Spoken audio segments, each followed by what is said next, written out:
Hi, everyone. Welcome to another episode of Transformational Architecture, Engineering, and Construction. And today we got a fabulous guest. We have David Hutton here. David is a renowned developer who has been involved with some of the most iconic projects globally. The focus of today's discussion is on the built environment, how it's evolving, why technology is increasingly important, and how developers need to change their strategy to win going forward. So again, welcome, David, and thank you for joining us. Thanks very much, Bill. I'm really looking forward to today's conversation. The first question I really want to get into is really this idea of what's the evolution of the built environment. Now, you've been in this industry for a long time, and you've seen an enormous amount of change already. But what are some of the key changes you see today or that are emerging that are a lot different than when you first entered the industry? Well, Bill, as you touched on one hand, I like to think I'm still young and learning, but I have been in the industry over 30 years. And there's been a whole range of evolution, and no doubt that'll continue, and we'll touch on some of those elements today. But positively and negatively, I think if I start with the positives, the recognition now that the built environment is so important to us all. It's important to society, it's important to environment, it's important to the quality of life. So I think now there's a real recognition from government to the private sector through to individuals of the importance of the environment we create and we live in. So that's probably the first thing, and I think a very positive one. If I went to the other extreme, our industry is still really fragmented. We lack R&D. We're often focused much more on cost than value and cost. And we're really lagging many other industries in terms of the rate of advancement. So they're probably the two highlights that just talking about the first one, I like that. And you can see that in some of the things you built. I mentioned Barangaroo. Yes. Barangaroo in Sydney. So that development it's amazing how vibrant it is. It's vibrant during the day when people are coming to work. It's vibrant on the weekends when families are there. Is that what you're really talking about, is building something that is consumable by all kinds of people at all times and can change to suit different needs? Yeah, absolutely, Bill. And I think if you step right back to the fundamentals, real estate, you could argue it's created by people, but it's really for people. And real estate can become a mechanism to be able to create greater community integration. And whether it's workplace, whether we were talking about infrastructure, like the quality of experience one may have in an airport, the changing role of workplace being focused around people and well-being, and on through pretty much every asset class. I think there's a real understanding now that the quality of experience people have is really the fundamental that underpins real estate. So the public realm, the importance of the space between buildings, mixed use, and there's so many elements, and obviously the integration to transport as well. Yeah, all these things are coming together when they used to be separate issues, right? Correct. It really is more exciting than ever to be a developer. And so where are the greatest opportunities in development these days? And I'd like you to think about geographical, the type of buildings, like I know residential versus industrial versus even data centers is a huge development opportunity. So how does a developer need to think to be successful in getting access to these opportunities and making money at it? Well, that's a pretty big question, and I'll touch on a few points, and I'm still learning about those as well. But I think first of all, you've got to start with the end user and really understand that. So real estate, if you think about the value of real estate, it's really a derivative of what it's used for. So there isn't essentially an inherent value of real estate. If you build a building, it doesn't mean the value relates to the cost. The value actually comes out of the use of that real estate. So I think always starting with the end user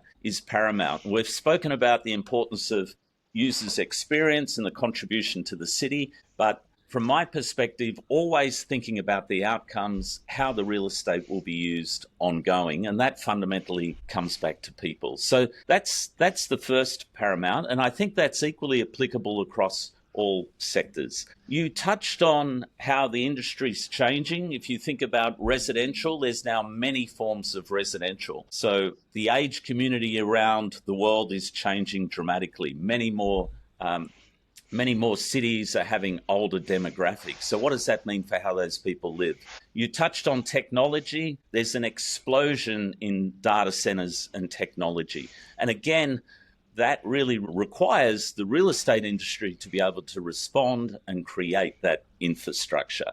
So big opportunities there. There's a huge weight of capital wanting to invest in assets.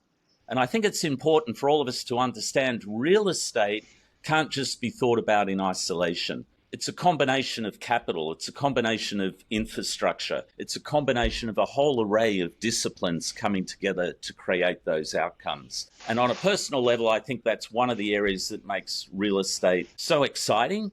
And it's the ability to bring together that an array of disciplines and expertise to create those outcomes. And in one sense, the ability to bring those together, to be able to understand an outcome, bring the disciplines, bring the capital, bring the community, the government, the authorities, utilities, other stakeholders, to be able to align them around a common vision is the biggest opportunity in real estate. And it's those that can do that and have the IQ and the EQ to do that are the ones that will really be successful into the future. Do you think the governments have changed in some of these places to sort of foster this idea of creating great places? Are they asking for it? Are they enabling it? Are you seeing that they want to drive developers to making their cities greater? Yeah, I am. And I think generally around the world, in many key cities, that's certainly the case. And I think cities are realizing they're competing with each other. They're competing for talent. They're competing for population. They're focused on the quality of their environment, the quality of the public realm, and they're also focused on their economies. So real estate is such a fundamental part of cities and a way for cities to really brand themselves, position themselves, and the duty of care they obviously have to their citizens. So I'd say an overwhelming yes. That doesn't necessarily make it always easy. Many governments, many cities are lacking capital. So again, they require the private sector and the real estate industry to be able to not only come up with a physical solution, but to be able to come up with a capital and investment solution that goes with that. Yeah, I have to say, having lived in Sydney for 5 years and traveled a lot to Singapore, I think these are two really beautiful cities where the government and the private sector have worked together to create some really iconic places people want to be. So there just seems to be an opportunity when government comes together with private developers to create these new places. So what are the greatest challenges facing, developers? Because when you're doing everything you said, it's a much more complex environment, and it requires a lot of more planning and quite honestly investment for sustainability, safety, quality, more affordability. And so what are some of the key challenges that are being faced, and how are developers going to have to respond to those challenges? Yeah, so I think there's a range of those. And fundamentally, one of the big challenges with the real estate industry is productivity. And if you go back and reflect on how long it takes to build a building, over my career, it still takes the same duration or even longer. And you think about that in the context of, say, technology overall. When I started my career, mobile phones were only just coming in. Then we went to the internet, obviously. Then we've been through smart devices. We're now into the era of AI. And if you look at the real estate industry, it still takes us pretty much the same time to build a building. So something there isn't right. And I think there's a big opportunity.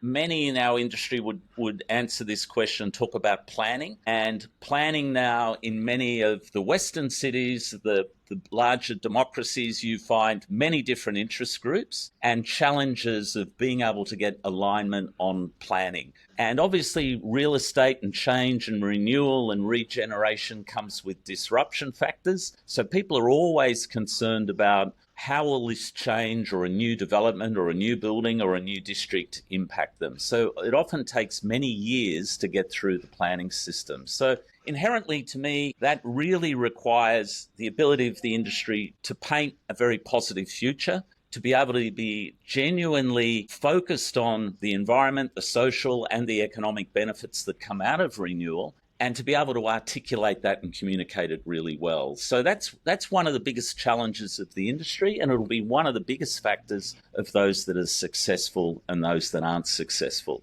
I think the other bill we've touched on is really capital. You've got to bring capital and infrastructure and real estate together. Those things are all converging. And I came to work this morning. I came to work on the metro. I come into the building. I use the smart app to come into the building and so on.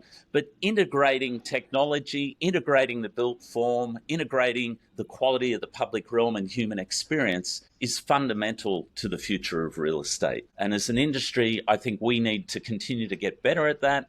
And I think we need to be able to communicate that and ensure we can bring the various stakeholders with us. There's an old adage that you can have speed, quality, or cost, but you can't have all three. Isn't that the challenge, that you want sustainability, safety, affordable housing? What are some of the things that have to be done? Because the price of land isn't getting any cheaper. So it's only the process itself and the product and the people who pull it together that you somehow have to bend the curve. Is that true? Yeah, I think it is. And I don't come from a perspective of one must always compromise things to get an outcome. I don't believe in that. I think you can get great alignment. I think you can get collective, say, terrific economic outcomes and still deliver great environmental and social outcomes. And I think the maturity of the market now, the focus of government and authorities is ensuring we deliver collective positive outcomes. So I think that can be done, but a lot of it comes back to how we work, the tools we can utilize, how we work across multiple disciplines. And that's where I think the industry needs to keep evolving. And there's pockets that have really changed. Like if you think about, I was recently assisting a friend buy a residential property in London, and I'm sitting here in Singapore, so I'm able to go online, I'm able to search all across the city, I'm able to look at the streets, I'm able to look at the layouts, I'm able to look at the history of transactions. So elements of real estate, say buying a residential condominium or apartment, have completely transformed in the last 10 years. So they're utilizing that technology. If you focus on other elements in the industry, I'd say we're still a laggard. We're still a laggard in many of the logistics. We've still got a way to go how we integrate design. We've got challenges and opportunities in how we communicate outcomes. So I think how we use technology and the tools we use have lagged some elements of our industry. And I think there's big opportunities in that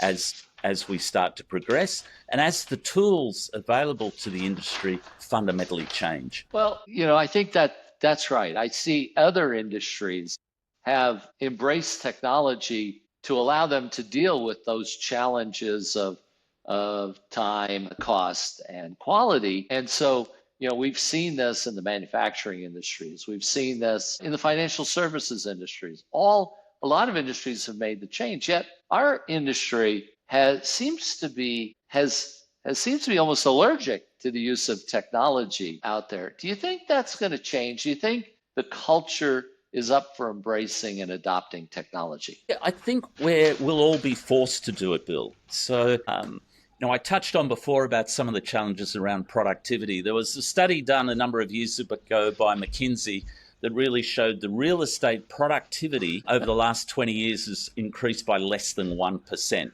against a backdrop of global GDP approaching 3%, and against manufacturing of 4 or 5%, and the technology sector increasing productivity per year between 5 and 10%.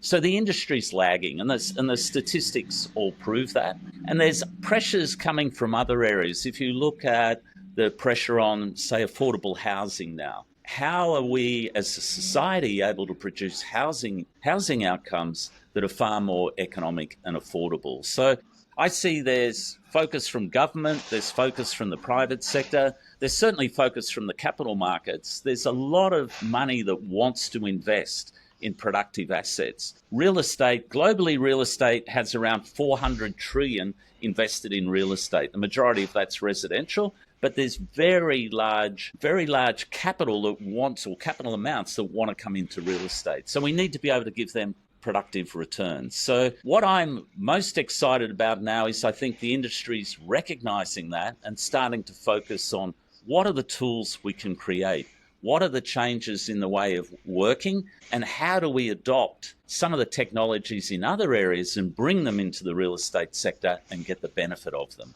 So I think that's a big opportunity for the sector. Yeah, it does feel like we're reaching the blockbuster Netflix moment in property, where if you stick with the old way of doing things, no matter how profitable it may have been, you're going to miss the opportunity, because what's happening in these cities is it's going to move in that direction. And it sounds like only those who really can figure out how to deliver it all are really going to reap the rewards here, like Netflix did. Is that kind of how you see it? Yeah, I do, albeit I think it'll be a little more of an evolution than a one-off single change or a one-off single organization. So real estate requires so many disciplines to come together. It's not a single product you can simply replicate and wind out. The location, there's not really two locations in the world that are exactly the same. You could argue there's not really two locations in a city that are identical. So we need, in real estate, we need to be sensitive to the environment. We need to be sensitive to the different users. And therefore, there'll always be an element of customization in real estate. Creating buildings, creating public realm, creating environment that's authentic and suits its users and suits its context. So that's different, say, to if I was just manufacturing a consumer good. So, but inherently where technology is going now is it's giving us much more capacity for mass customization. And real estate has many variables. And again, technology can cope with that. So it has the capacity for that. So I think inherently it'll be different to the Netflix moments, but I think the change and the opportunity is huge in scale. And I think now you're starting to see many organizations really starting to explore how can technology be used much better in real estate. And that's not only in design and creation and logistics, but it also relates to how real estate and the built environment's managed longer term. And I think that's as important as the creation of real estate. So maybe it wasn't that our industry was allergic to technology. It's that the technology advances had not yet caught up to the problem. Because if I think about it, we still live in a world where creativity is necessary. There is no one size fits all for every location. Even the plot of land you're building in is going to be different. So trying to fit something there that does all that, that still has to be a group of really high IQ, EQ people who are working together to get that done. So we've got all these people involved, so we need great collaboration technology. We're finally getting to that. We've got to have a way to be able to work together on design and be able to share designs. We've got to have the ability for the software to look at that design and start to make sure that it's actually buildable. And then we've got to get to the point where we can actually buy the products that are against the design, so we don't design something that you can't build. It sounds like it's not that we're allergic, that the technology wasn't there. So do you kind of feel that that's true, number one? And number two is, do you believe those are the technologies that are necessary? Yeah, I think that's right, albeit I think the industry also needs to accept responsibility and the need for change. So, Yeah. if you're sitting in the technology world, you're probably looking at the real estate industry and sort of thinking how backward they are. And likewise, if you're sitting in the real estate industry, I don't think we can point to technology and say, you haven't yet created sophisticated enough tools. I think it will come down to great collaboration and understanding between those that are very good at technology and those that are focused on real estate outcomes and how those groups work together. And as we've both mentioned a few times, it's a combination of IQ and EQ, because the fact that real estate needs to combine so many different disciplines, and it's relying on external stakeholders. It must engage with communities. It must engage with city authorities. It must engage with capital. It must engage with end users. And one of the analogies I often draw, it's a little bit like solving a Rubik's Cube. You can't just solve one face. You can't simply say, well, we've solved real estate for the government or the authority requirements. That might be one side of the Rubik's Cube, but you need to solve it for capital. You need to solve it for users. You need to solve it for its specific location and so on. So I think it's a combination of the tools getting better, and I think it's a combination of the industry changing and adapting and being far more progressive. If I could add one thing to that, Bill, as well, I think it's the smarter economic models that can better align value capture and cost. One of the big challenges for the industry, it spends very little money on R&D. And often parts of the industry would say, if we create a better solution, we don't actually benefit from any value from that. Holistically, there may be value created, and I'll give you a really simple example. If I'm paid a percentage of cost and I come up with a great idea to reduce cost, but I'm still paid the same nominal percentage of a lower number, there's no benefit in me reducing cost. So many parts of our industry, how we procure, how we structure and encourage expertise to add value, also needs to be reflected on and perhaps restructured or rethought. Yeah, I think the developers are going to have to lead the way because they're the ones actually who can make all the decisions. When you look at the technology, if I take a different industry, I look at the movie industry. And, in the movie industry today, that's a creative world. And what we're seeing, and we see a battle for this, is that I'm seeing some Gen AI startups. They're creating movies that are phenomenal in their quality, the storylines. Yet you have a handful of people in the studio working on this. And that's going to create a conflict in that industry with actors and script writers, and we already see that in some of the unionization efforts that are going on. Some people I've heard would just say, well, the building's just like that. It's just like a movie. If you can create a movie, you can create a building fully. Do you think that's true? I'm not an expert on the movie industry, but I feel the way forward is giving the professions better tools. I think when I was, a number of years ago, when I started to have discussions around technology and real estate, a lot of the thought pattern then was we can replace all the architects, we can completely replace all the engineers, we can fully automate from sort of cradle to grave, we can automate the whole process. And I genuinely believe now the smart technology players, the progressive real estate developers and industry aren't seeing it as we change from how we're doing things today to a completely new world, but they're starting to see there's tools that if you're a great designer, there's tools that can make you far more productive and can ultimately result in far better designs and outcomes. And I think there's the recognition that it's not completely one extreme or the other in real estate. And if you look at design, again, one of the examples I often give to my colleagues is when you're developing a new building or proposing a new building or a new district, you have to bring the stakeholders with you. So when you go and present to a government planning committee or a community, they're really looking to have trust and confidence in who is doing this design and will it be a great design. And it's very difficult if you simply go along and say, well, technology is going to do the design alone. People still grapple with, well, what does that really mean and what will the outcome be? So they're still looking for designers that have great reputations and great brands and great track records. So to me, the best designers in the world will still have those elements of creativity, but they'll be using tools that are far more advanced and they'll connect across the other disciplines far, far better. And they'll make the process far more efficient, more effective, more accurate. And again, one example of that, if you look at building sites around the world, nearly 30% of what goes onto a site is waste or comes out as waste. So technology should be able to eliminate the vast majority of that. The accuracy in dimensions, in measurements, avoiding conflicts, it should be lead to much better results. So I think there's huge opportunity. I don't believe individuals will disappear out of the industry, but I think the tools we can use can make us far, far better and far more effective.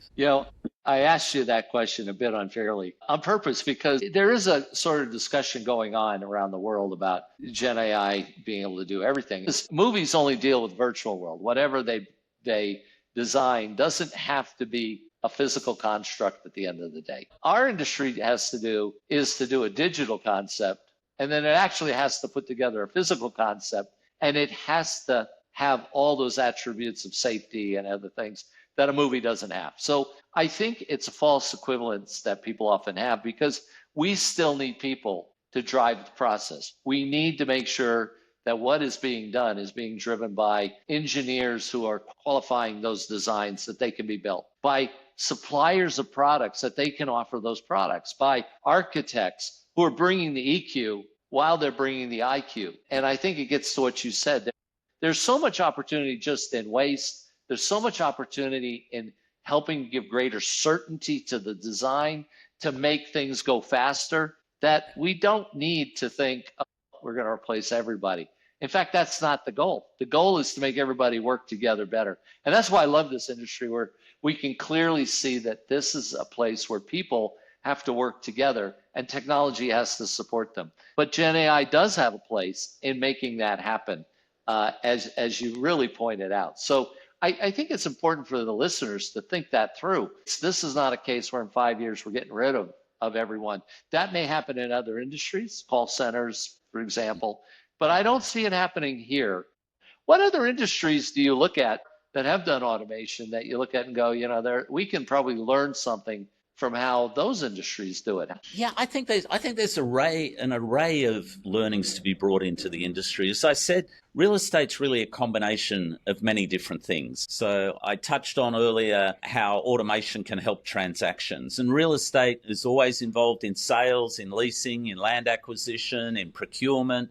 So they're an example of technology can be used on all those things to automate. When we talk about the management of things and getting data back and looking at how we refine, whether it's mechanical systems or customer service elements, again, many other industries do that. The hospitality industry, for example, that could be brought across other sectors in real estate. So I think there's many areas. Manufacturing, clearly, in thinking about how the real estate industry procures and how it designs and how it gets better feedback from manufacturing, there's many, many lessons. So, and even the service industries, the direct service industries, because ultimately real estate is about people. So again, we've got to recognize it's not really about the buildings. It's not really about the physical hardware. It's about the quality of experience people have in it. So in addition to talking about placemaking, the importance of public realm, more and more now the focus is going on the curation of those spaces. How are they programmed? How are they brought to life?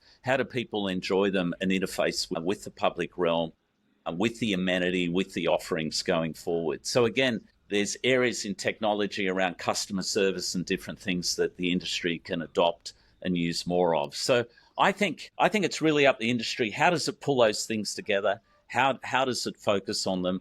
And then the interface between all those different areas that ultimately make, they make great buildings, they make great districts, they make great cities, is what it's about and where the future is. And I think technology has a really big role to play in that. I'd be remiss, David, if I didn't point out some of the companies that you and I, both love, who share our view on what the world's got to look like and how development is going to change.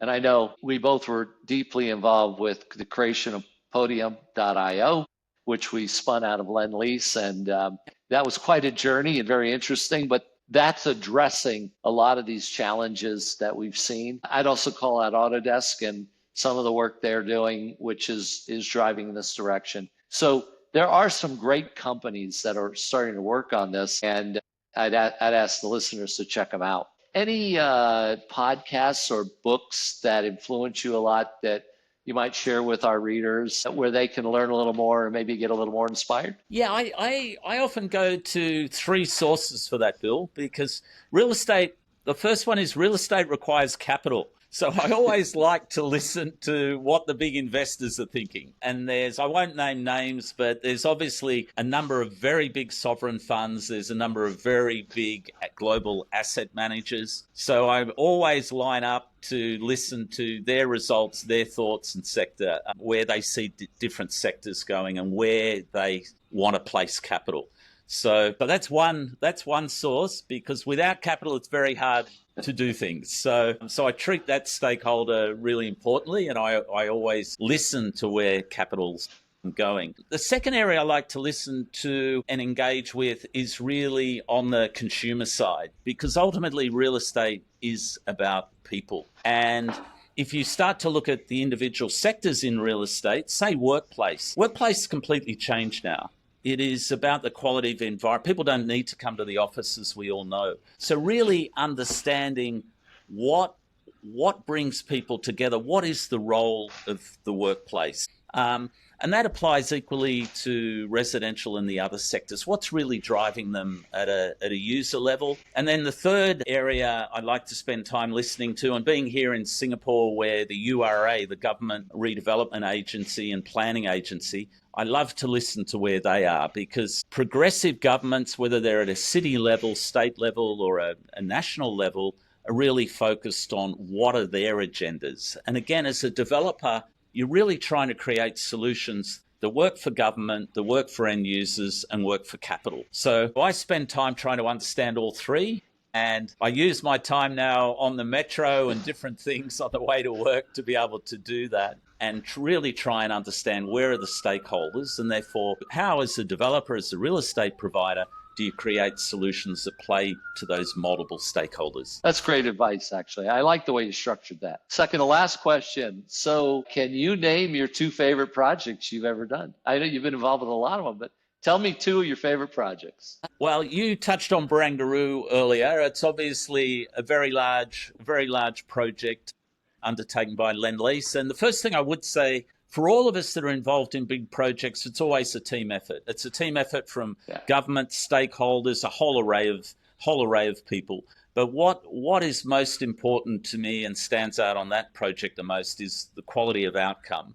And I was on the Parramatta River west of Sydney on the River Cat, the boat that goes up the river from the city. And I was coming back on a Saturday afternoon last year, and hearing people as they got onto the boat talking about the evening they were going to have at Barangaroo. So they were coming into the city for events, for dinners and so on, but various groups were talking about it with a real sense of excitement as a place to go to. And to me, ultimately, when you get feedback that people love the destination, they love the place, they love the experience, I think ultimately that's what real estate is all about and has a big role to contribute to. So that one's always special to me. And then there's probably other projects, and again, I won't particularly name one, but is in the renewal area, and where there's an opportunity to do a big transformation. So I've been involved in a number of projects in London where they took areas of the city that were disused and run down with a lot of social problems, and seeing that transformation. And again, always disruptive, always with complications that relate to concerns around displacement and so on. But seeing the transformation, improvement in public realm, improvement in social outcomes, improvement in the environment is incredibly rewarding to be able to be part of a positive legacy for the future. So I think real estate provides such great opportunities to make a much broader contribution. And I think that's what makes the industry so exciting. That's great. Any final words of inspiration to leave people with? Yeah, I think, Bill, what I would like to say, and it's probably thinking a little bit about the next generation and also those that are in the technology space and other industries. Real estate is a great place to work, I think, on an individual level, on a professional level. And as we kicked off the beginning of this by talking a little bit about the importance of cities. And I think that's hugely recognized now. And I think for those younger generation coming through, thinking about careers, thinking about opportunity, I think real estate is a wonderful opportunity. It needs great people. It needs really advanced skills, both on the EQ and the IQ side. It needs people that can bring industry together. It needs technology, but it provides an opportunity to really leave positive legacies as well. What I would like to say to those who are thinking about their careers and thinking about real estate, I think real estate's a great opportunity. So I would encourage people to come into the industry. I think it's got a really bright future, and it needs bright, creative people that can really make a difference. That's great. And it is the single greatest part of the world GDP is the real estate sector. I don't think people realize just how big this sector is and what the real opportunities are. There's a lot of change coming, and if you want to be part of it, it's a great career for anyone who joins. Well, thank you, David. I really appreciate it, and look forward to continuing to follow you and get your wisdom as you continue on your journey. Thanks very much, Bill. We'll speak again soon.